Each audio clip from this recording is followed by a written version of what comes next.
অবস্থা আছে গাইস। এখন রাত্রি কটা বাজে আমি নিজেও জানি না। ঘড়িতে এখন 3:05 বাকি। তোমরা দেখতে পাচ্ছ কিনা জানি না, এই যে ঘড়ি উপরে আমাদের। তো এখানে দেখো কি হচ্ছে, এই যে একজন খিদে পেয়েছে, রাত্রে ভাত খায়নি, রাতে লিপস্টিক মেখে লিপস্টিক হয়ে গেছে, লিপ বাম মেখেছে। আর এই যে এইদিকে একজন এখন খাবে হচ্ছে ব্রেড আর জ্যাম। আর এই যে আমাদের খাবার এসছে, এটা নতুন ফার্স্ট টাইম অর্ডার দিয়েছি। ওপেন করব না, এটা থাক। এটা যখন খাবো তখনই গাইসরা দেখতে পারবে। আরেকটা জিনিস এসেছে, আরেকটা জিনিস এসছে যেটা বাবান খাবে রাত্রিবেলা।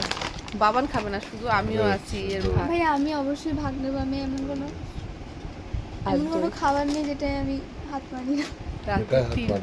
এটা হাত মারবি না। আমি মারবো। 3টে বাজতে এখন 5 মিনিট বাকি। আমাদের এখন ইনস্টামার্ট থেকে রাত্রে খাবার এসছে, আমরা খাবো। খেয়ে দে তারপরে আমাদের গুড নাইট হবে। আর বাকি দুজনের গুড নাইট হয়ে গেছে, তাদেরকে দেখানো যাবে না, তারা এখন ঘুমাচ্ছে। তো গুড নাইট, বাই বাই। আরে এগুলো ফেসবুক